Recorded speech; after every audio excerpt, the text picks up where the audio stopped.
दोस्तों, अभी-अभी हमने मूवी देखी है जो काफ़ी ट्रेंड कर रही है, धुरंधर। ऐसी मूवी जो आपके रोंगटे खड़े कर देगी। दोस्तों, फ़िल्म सिर्फ़ मार-धाड़ तक सीमित नहीं रहती। कहानी में एंट्री होती है भारत के सबसे बड़े दिमाग की। फ़िल्म में उन्हें एक अलग नाम दिया गया है, लेकिन उनका नाम, हुलिया, उनका काम करने का तरीका और उनकी बातें साफ इशारा करती है कि वो कोई और नहीं, बल्कि हमारे एनएसए अजीत डोभाल सर है। फ़िल्म में एक फ्लैशबैक दिखाया जाता है। काबुल, कंधार, हाईजैक का वो काला दौर, कैसे उस वक़्त हमारे हाथ बंधे हुए थे और हमें झुकना पड़ा था। वो दर्द इस किरदार की आँखों में आज भी दिखाता है और उन्होंने कसम खाई है कि अब दोबारा भारत किसी के सामने झुकेगा नहीं। यही तो मोटिवेशन है जो इसे पूरे धुरंधर मिशन को चला रहा है। उधर पाकिस्तान में खेल बदल रहा है। रहमान डकैत, अक्षय खन्ना अब सिर्फ एक गैंगस्टर नहीं रहा, वो आईएसआई का हेडक्वार्टर पहुंच जाता है। यह सीन बहुत खतरनाक है। अक्षय खन्ना आईएसआई के अफसरों के सामने नोटों के अंबार लगा देता है। वो उन्हें करोड़ों रुपए फंडिंग देता है। बदले में वो क्या मांगता है? सुरक्षा नहीं, वो मांगता है हथियार। वो वादा लेता है आईएसआई से उसके लिए अपनी फैक्ट्रियों में अत्याधुनिक बंदूकें बनाएंगी। यह साफ दिखता है कि कैसे अंडरवर्ल्ड का पैसा आतंकवाद को जन्म देता है और हमारा एजेंट रणवीर सिंह यह सब अपनी आंखों से देख रहा होता है, लेकिन कुछ कर नहीं पाता। और फिर आता है फिल्म का वो हिस्सा जो आपको अंदर तक हिला देगा। रणवीर सिंह को भनक लगती है कि रहमान और आईएसआई मिलकर कुछ बहुत बड़ा करने वाले हैं।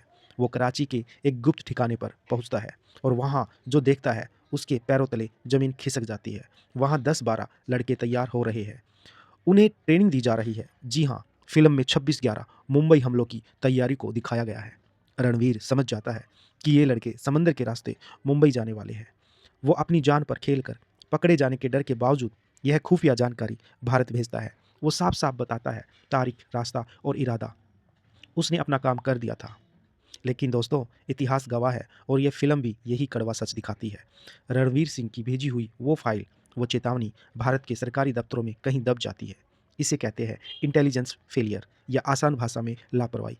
फ़िल्म में दिखाया गया है कि कैसे हमारे सिस्टम की सुस्ती ने हमें इतना बड़ा ज़ख्म दिया। रणवीर यहाँ पाकिस्तान में बैठा इंतज़ार कर रहा है कि भारतीय नेवी या कोस्ट गार्ड उन्हें रोकेंगे, लेकिन वो आतंकवादी बेखौफ मुंबई पहुँच जाते हैं और फिर होता है 26/11 का वो हमला, जब रणवीर टीवी पर मुंबई को जलते हुए देखता है। वो सीन आपको आपकी आँखों में आँसू ला देगा। वो चीखता है, रोता है, क्योंकि उसकी सारी मेहनत, उसका सारा रिस्क बेकार गया। सिस्टम ने उसे धोखा दिया। यह फ़िल्म सिर्फ़ देशभक्ति की लोरी नहीं सुनाती, यह हमें आईना भी दिखाती है। यह बताती है कि हमारे एजेंट तो जान देने को तैयार है, लेकिन क्या हमारा सिस्टम उनकी जानकारी पर काम करने को तैयार है? अजीत डोभाल वाला किरदार और रणवीर सिंह का वो हेल्पलेस फ़ील करना, यह फ़िल्म को एक मास्टरमाइंड बनाता है।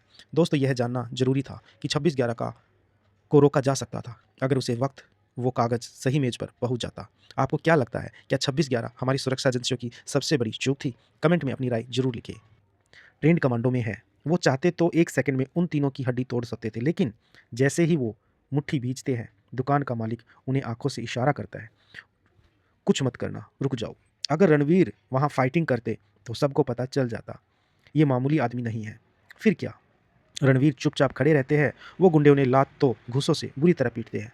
रणवीर का चेहरा सूज जाता है, खून बहने लगता है, लेकिन वो उफ तक नहीं करते। दोस्तों, देश के लिए अपनी ताकत को छुपाकर मार खाना, इससे बड़ा बलिदान क्या होगा? अगली सुबह दुकान मालिक उन्हें अपने हाथों से खाना खिलाता है और यहीं से उनका मिशन पक्का हो जाता है। अब असली मिशन शुरू होता है।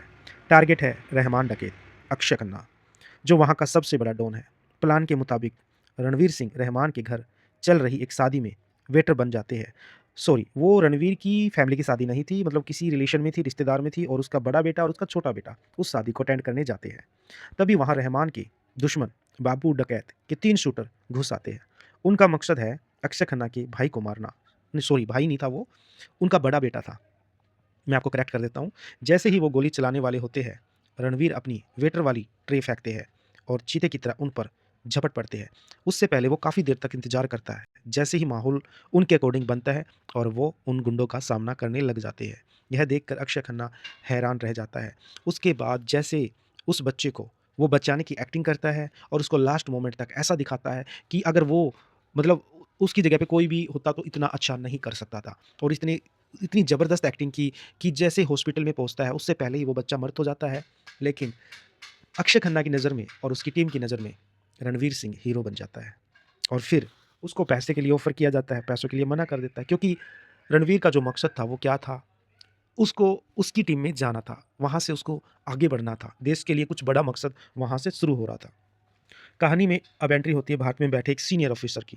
फ़िल्म में उनका नाम अलग है, लेकिन उनका काम और अंदाज़ हूबहू हमारे अजीत डोभाल सर जैसा है। फ़िल्म में फ्लैशबैक में दिखाता जाता है कि कैसे कंधार हाईजैक के समय भारत को झुकना पड़ा था।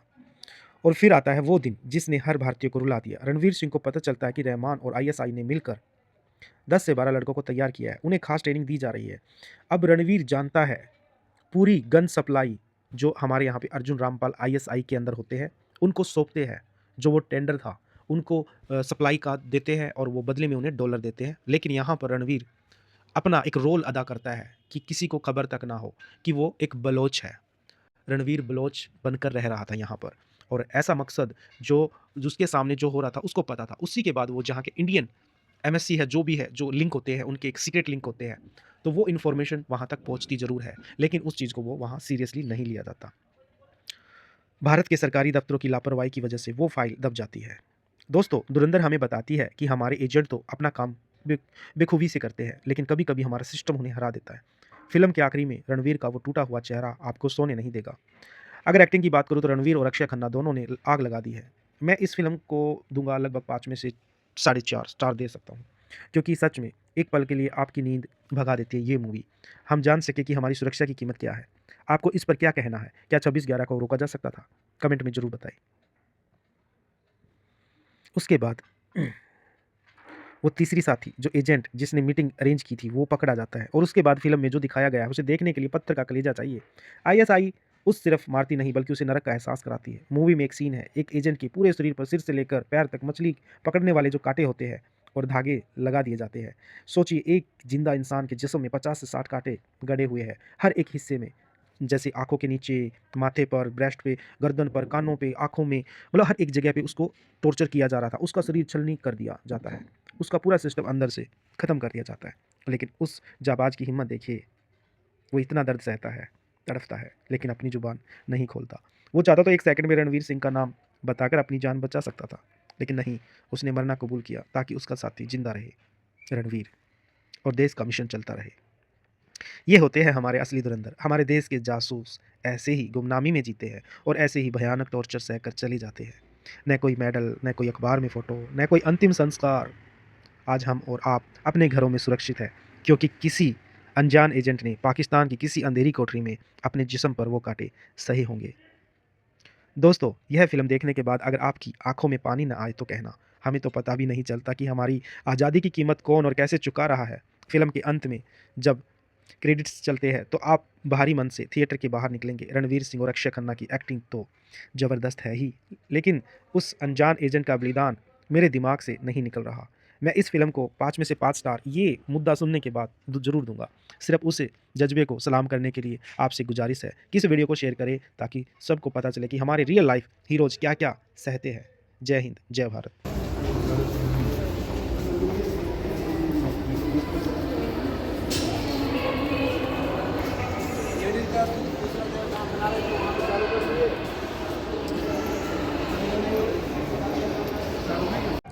तो दोस्तों, हमारी वीडियो को हम यही ऐड करते हैं, और ये वीडियो कैसी लगी, आपको इसका रिव्यू कैसा लगा?